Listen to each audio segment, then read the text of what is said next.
আসসালামু আলাইকুম। আজকে রিসেন্ট যে চাকরি পরীক্ষাগুলো হয়েছে তার মধ্যে আয়কর গোয়েন্দা ও তদন্ত ইউনিটের প্রশ্ন সলভ করব। পদের নাম ছিল অফিস সহকারী কাম কম্পিউটার মুদ্রাক্ষর। পরীক্ষার তারিখ ছিল 31/5/2024। প্রথমে ছিল সন্ধি বিচ্ছেদ। সন্ধি বিচ্ছেদ হচ্ছে শুদ্ধ ওদন। শুদ্ধ ওদন হচ্ছে শুদ্ধ যোগ ওদন। উদ্ধোধন উদ যোগ বন্ধন। পুনরাবৃত্তি পুন যোগ আবৃত্তি। এখানে পুন বানানে বিসর্গ থাকবে। দুষ্পাচ্য দুষ দু যোগ পাচ্য। ধূর্ত ভুযোগ ঊর্ধ্ব। তারপর আসি হচ্ছে এক কথা প্রকাশ। এক কথা প্রকাশে আমরা দেখব উপস্থিত বুদ্ধি আছে, যার উপস্থিত বুদ্ধি আছে এটা হলো প্রতুত পূর্ণমতি। প্রতুত পূর্ণমতি যেটা উপস্থিত বুদ্ধি আছে, যে বিষয়ে কোনো বিতর্ক নেই এটা অবিসংবাদী। যে বিষয়ে কোনো বিতর্ক নেই সেটা হচ্ছে অবিসংবাদী। যার বংশ পরিচয় ও স্বভাব জানে না, কেউ জানে না, সেটা সেটা হচ্ছে অজ্ঞাত কুশীল। যার বংশ পরিচয় ও স্বভাব কেউ জানে না সেটি হচ্ছে অজ্ঞাত কুশীল। যে নারী নিজে বর বরণ করে নেয়, যে নারী নিজে বর বরণ করে নেবে সেটা হচ্ছে স্বয়ংবরা। স্বয়ংবরা। আপনাকে যে পণ্ডিত মনে করে, মানে আপনি যাকে, আপনাকে যে পণ্ডিত মনে করবে সেটা হচ্ছে পণ্ডিতমান্য। তারপর আসি হচ্ছে অর্থসহ বাক্য গঠন। সেটা হচ্ছে বাগধারা, যেটা হচ্ছে গোড়াই গোবিন্দ। গোড়াই গোবিন্দ হচ্ছে নির্বোধ অথচ হঠকারী। গোড়াই গোবিন্দর অর্থ হচ্ছে নির্বোধ অথচ হঠকারী। আহ, আমরা যদি বাক্য গঠন করি যে রহমান সাহেব সহজ সরল মানুষ পেয়ে মনে হলেও, যে রহমান সাহেবকে সহজ সরল মানুষ মনে হলেও গোড়াই গোবিন্দ নন, মানে নির্বোধ ও হঠকারী নন। এক খুঁড়ে মাথা মোড়ানো মানে হচ্ছে একই স্বভাবে। এক খুঁড়ে মাথা মোড়ানো হচ্ছে একই স্বভাবের। সেটা হচ্ছে সমাজে দুর্নীতিবাজ অবস্থা যেন এক খুঁড়ে মাথা মোড়ানোর মতো। এখন আসি তামার বিষ। তামার বিষ হচ্ছে অর্থ হচ্ছে অর্থের কুপ্রভাব। তামার বিষের কারণেই অনেক শিক্ষিত ব্যক্তি ধরাকে সরা জ্ঞান করে। তারপর আছে মন্নামতি। মন্নামতি হচ্ছে অস্থির মানব মন। মন্নামতি হচ্ছে অস্থির মানব মন। খুব ইম্পর্টেন্ট বাগধারা এটা। মন্নামতি অনেক পরীক্ষায় এই বাগধারাটা চলে আসছে যে মন্নামতি। এটি জীবন ভালো কিছু করতে হলে, জীবনে ভালো কিছু করতে হলে তোমার মন ও মন্নামতি ভাব পরিহার করতে হবে। যে অস্থির মানব, জীবনে যদি ভালো কিছু করেন তাহলে অবশ্যই অস্থির মানব মনকে তোমাকে পরিত্যাগ করতে হবে। তারপরে আরো আছে সরি মণিকাঞ্চন যোগ। এটা হচ্ছে সোনাই সোহাগা। মণিকাঞ্চন যোগ বাগধার অর্থ হচ্ছে সোনাই সোহাগা। বর যেমন সুপুরুষ, কনে তেমন সুন্দরী, একেবারে মণিকাঞ্চন যোগ মানে সোনায় সোহাগা। মণিকাঞ্চন যোগ মানে সোনায় সোহাগা। তারপর লেখা আছে সংক্ষেপে 6 দফা আন্দোলন লিখুন। আমরা ব্যাক 6 দফা আন্দোলন সংক্ষেপে আমরা পড়ব। 6 দফা আন্দোলন পূর্ব বাংলার মুক্তি সনদ। 6 দফা বাংলার রাজনীতি ইতিহাস একটি গুরুত্বপূর্ণ ঘটনা এটা। 6 দফা আন্দোলন মূলত ভারত পাকিস্তান যুদ্ধ অবসানের পর যে পূর্ব পাকিস্তানের নিরাপত্তার প্রতি পশ্চিম পাকিস্তানের সরকারের চরম অবহেলা ও সীমাহীন বৈষম্যের বিরুদ্ধে বঙ্গবন্ধু সোচ্চার হন। আর 1966 সালে 5-6 ফেব্রুয়ারি, এটা মনে রাখতে হবে, 1966 সালে 5-6 ফেব্রুয়ারি লাহোর বিদ্রোহী লাহোরে বিরোধী দলগুলোর এক সম্মেলন অনুষ্ঠিত হয়। সম্মেলনে শেখ মুজিবুর রহমান পূর্ব পাকিস্তানের জনগণের অর্থনৈতিক, রাজনৈতিক ও সামরিক সহ সকল অধিকার সম্বলিত 6 দফা এক কর্মসূচি ঘোষণা করেন, যা বাঙালি মুক্তির সনদ বলা হয়। যা বাঙালি মুক্তির সনদ বলা হয়। আমরা একাটা বা 6 দফা নামে পরিচিত। যে 18 থেকে 20 মার্চ আওয়ামী লীগের ওয়ার্কিং কমিটিতে 6 দফা গৃহীত হয়। পরবর্তী শেখ মুজিবুর রহমান 23 মার্চ 1966 সালে আনুষ্ঠানিকভাবে 6 দফা ঘোষণা করেন। তাহলে আমাদের 6 দফা ঘোষণা করা হয় 23 মার্চ 1966 সালে। মনে রাখতে হবে আনুষ্ঠানিকভাবে ঘোষণা করা হয়।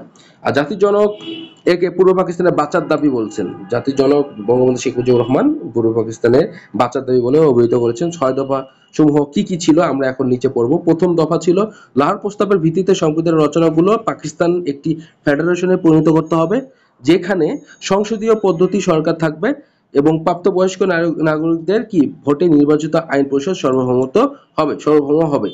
তারপরে আমরা 2 নম্বরে আমরা আসি। 2 নম্বরে কি কি বলছে 6 দফাতে? 2 নম্বরে যে ফেডারেল সরকারের হাতে থাকবে শুধু দুটো বিষয়। ফেডারেল সরকারের হাতে থাকবে হলো দুটো বিষয়, একটা প্রতিরক্ষা ও বিদেশি সম্পর্ক। অপর সব ফেডারেশন অন্তর্ভুক্ত রাজ্যসমূহের হাতে ন্যস্ত থাকবে। এখন আমরা আসি ৩ নম্বর যে দফাটা, পূর্ব ও পশ্চিম পাকিস্তানের জন্য দুটি পৃথক অথচ সহজে বিনিময়যোগ্য মুদ্রা চালু করতে হবে। বিনিময়যোগ্য মুদ্রা চালু করতে হবে। যদি তা সম্ভব না হয় তাহলে সমগ্র পাকিস্তানের জন্য ফেডারেল সরকারের নিয়ন্ত্রণাধীন একটা মুদ্রা ব্যবস্থা থাকবে, যে একটি ফেডারেল রিজার্ভ ব্যাংক ও দুটি আঞ্চলিক রিজার্ভ ব্যাংক থাকবে। তবে এক্ষেত্রে পূর্ব পাকিস্তান থেকে পুঁজি যাতে পশ্চিম পাকিস্তানে পাচার না হতে পারে তার ব্যবস্থা সম্বলিত সুনির্দিষ্ট বিধি সংবিধানে সন্নিবিষ্ট করতে হবে। তারপরে আসি আমরা ৪ নম্বর দফা।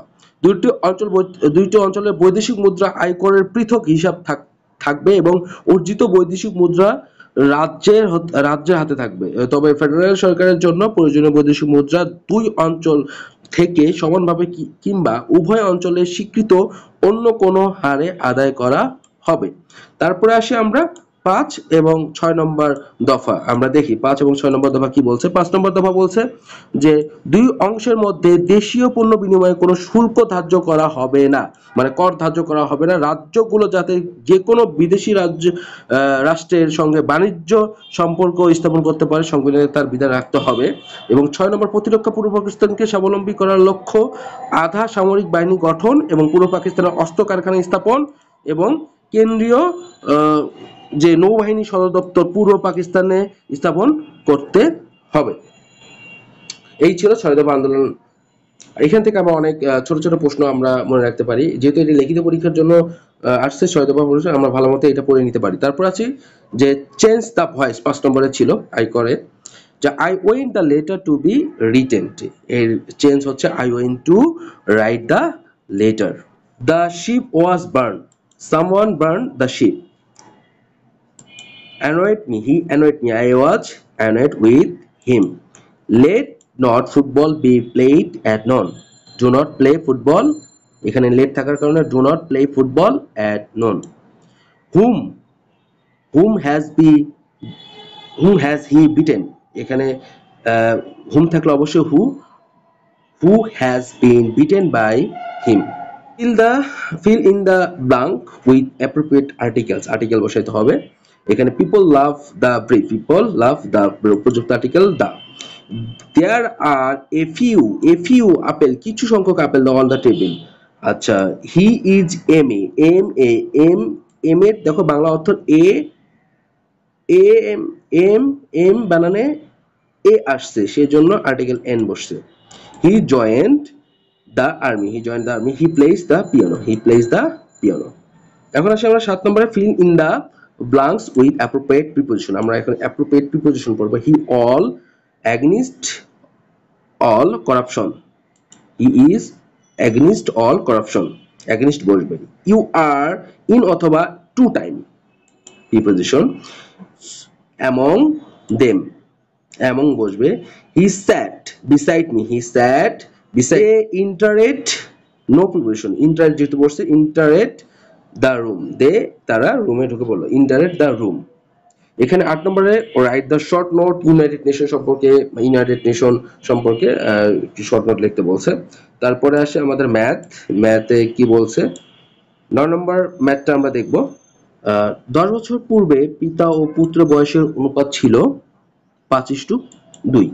১০ বছর পরে, এটা পূর্বে, একটা হচ্ছে পরে, পিতা ও পুত্র অনুপাতের বয়স অনুপাত ছিল কত? ৩:২। এবং পিতা ও পুত্রের বর্তমান বয়স নির্ণয় করো। বর্তমান, এখানে ১০ বছর পূর্বে ছিল, তারপর ১০ বছর পরে ছিল, তারপর ১০ বছর কি বর্তমান থাকবে। তাহলে মনে করি ১০ বছর পূর্বে পিতার বয়স ছিল 5x, যে ২০ বছর পূর্বে পিতার 5x, ১০ বছর পূর্বে পুত্র হলো 2x, এই যে পুত্র হলো 2x। তাহলে বর্তমান, তাহলে বয়স, তাহলে বর্তমান যদি চাই তাহলে ১০ বছর, বর্তমান যদি চাই তাহলে অবশ্যই ১০ বছর লাগবে। তাহলে বর্তমান যদি হয় তাহলে 5x 10x যোগ পুত্রের হচ্ছে 2x প্লাস 10x। এখন প্রশ্ন মতে এখন আবার বলছে যে ১০ বছর পরে হলো 3:2, তাহলে অবশ্যই 5x প্লাস 10x প্লাস ১০ বছর পরে, ১০ বছর পরে যেহেতু বলছে এই 10টা এখানে 2x plus 10x plus 10x into equal to 3/2, এই যে 3/2। তাহলে এইখানে প্রশ্ন মতে আমরা করে ফেললাম। এখন সমাধান করব। সমাধান হচ্ছে যে 5 plus 5x plus 20, 2x plus 20 equal to 3/2। তারপরে আমরা আড়াআড়ি গুণ করলাম, এইভাবে আড়াআড়ি গুণ করলাম এবং আর গুণ করার পরে 10x প্লাস 40, 6x প্লাস 60 এবং 10x মাইনাস 6 এবং 60 মাইনাস 40, এই পাশে উল্টে গেল, এই পাশে চলে গেল, তাহলে 4x ইকুয়াল টু 20, তাহলে x সমান 5। তাহলে আমরা বর্তমান বয়স আমরা বের করব যে আমরা যে বর্তমান বয়স যে আমরা সমীকরণ পাইছি ওখানে যদি মান বসাই দেই, তাহলে 5 গুণন 5 প্লাস 10 এবং 25 প্লাস 10 এবং 35, এবং পুত্র হচ্ছে ওখানে সমীকরণ বসে 5 গুণন এই যে x এর মান 5 বাই গেলাম যোগ 10, তাহলে 10 যোগ 10 20 বছর। তাহলে বর্তমান বয়স পিতার হচ্ছে 35 আর পুত্র হলো 20। তারপর ম্যাথে আসি, এক কথায় উত্তর 3, সেটা হচ্ছে 9 যোগ 3 গুণন 4 কত হয়। 9 যোগ 3, আগে প্রথমে হচ্ছে গুণনের কাজ, তারপরে হলো যোগের কাজ, এখানে সেটাই করা হয়েছে। 1 ডেকা মিটার কত মিলিমিটার। 1 ডেকা মিটার হচ্ছে 10 গুণন 1000 মিলিমিটার সমান 10,000 মিলিমিটার। এখানে 71 ভাগ 0 হলো অসংজ্ঞায়িত থাকবে সংখ্যাটা, আর 0 ভাগ 8 হচ্ছে 28 হচ্ছে 0ই থাকবে। 0.03 গুণন 0.07 গুণন 0.00001 কত। এখানে সবচেয়ে ভালো এটার গুণ নিয়ম হচ্ছে এই 3 আর এই 7 আর এই 1 গুণ করে নেন। এখানে 3 7 21, 21 কে 21 21 লিখছেন, লেখার পরে দেখেন এই পয়েন্টের পরে কয়টা ঘর আছে, একটা দুইটা তিনটা চারটা পাঁচটা ছয়টা সাতটা আটটা নয়টা, তাহলে আপনাকে 9টা ঘর পূরণ করতে হবে। তাহলে আমরা 21 লেখার পর একটা দুইটা হয়েছে, আরো থাকে বাকি যেগুলা ঘর 9টা পূরণ করতে যতগুলো লাগে সে কতগুলো শূন্য, একটা তিনটা চারটা পাঁচটা ছয়টা সাতটা আটটা নয়টা, এই পর্যন্ত শূন্য দিয়ে পয়েন্ট দিয়ে 0। সহজ এই নিয়ম। তারপর আসি, একজন সংসদ সদস্য স্পিকারের অনুমতি ছাড়া কতদিন সংসদের বাইরে থাকতে পারবে। এটা হলো 90 দিন। স্পিকারের অনুমতি ছাড়া 90 দিন বাইরে থাকতে পারবে। মুক্তিযুদ্ধকালীন 10 নম্বর সেক্টরে কোনো নৌ সেক্টর ছিল না, এবং বাংলাদেশের মূল্য সুতরাং ভ্যাট কবে চালু করা হয়, 1 জুলাই 1991 সালে। বাংলাদেশের সংবিধানের কোন অনুচ্ছেদ অর্থ বিল সম্পর্কিত বিধান বলে উল্লেখ করা আছে, এটা হচ্ছে অনুচ্ছেদ 81। যে সংবিধানের যে অর্থ বিল সম্পর্কিত বিধান বলে উল্লেখ আছে সেটা হচ্ছে অনুচ্ছেদ 81। বনফুলের ছদ্মনামে লিখতেন বালাইচাঁদ মুখোপাধ্যায়। আর BIRDEM এর পূর্ণরূপ কি। এটা Bangladesh institute research and rehabilitation in diabetic endocrine and metabolic disorder. British পার্লামেন্টের ভবনের চূড়ায় রক্ষিত ঘড়িটির নাম কি। এটা হলো বিগ ব্যান। ব্রিটিশ পার্লামেন্টের চূড়ায় যে ভবনের যে রক্ষিত ঘড়িটির নাম আছে এটা হলো বিগ ব্যান। মৌরিতানিয়ার রাজধানীর নাম কি। এটা খুব আনকমন একটা প্রশ্ন হয়েছিল, সেটা হচ্ছে নোয়াকচট। নোয়াকচট এটা হচ্ছে মৌরিতানিয়ার রাজধানীর নাম। কম্পিউটারের বাগ কি। কম্পিউটার বাগ হচ্ছে কম্পিউটার প্রোগ্রাম বা সিস্টেমে এক ধরনের ত্রুটি যা কম্পিউটার অনাকাঙ্ক্ষিত ফলাফল বা আচরণ প্রদর্শন করে। কম্পিউটার বাগ এইটা। হোচিমিন সিটি বন্দর কোন দেশে। এটা হলো ভিয়েতনামে। হোচিমিন বন্দরটি হচ্ছে ভিয়েতনামে। ভাইরাসের পূর্ণরূপ হচ্ছে ভাইটাল ইনফরমেশন রিসোর্স আন্ডার সেজ। কোয়াডের সদস্য রাষ্ট্র কারা। কোয়াডের সদস্য রাষ্ট্র হচ্ছে যুক্তরাষ্ট্র, অস্ট্রেলিয়া, জাপান ও ভারত। কোয়াড। টি-20 বিশ্বকাপ 2024 কোথায় অনুষ্ঠিত হবে। যুক্তরাষ্ট্র এবং ওয়েস্ট ইন্ডিজে। বঙ্গবন্ধু রদ করা হয় 1911 সালে। ম্যাগনা কার্টা কি। ইংল্যান্ডের প্রথম শাসনতন্ত্র হচ্ছে ম্যাগনা কার্টা।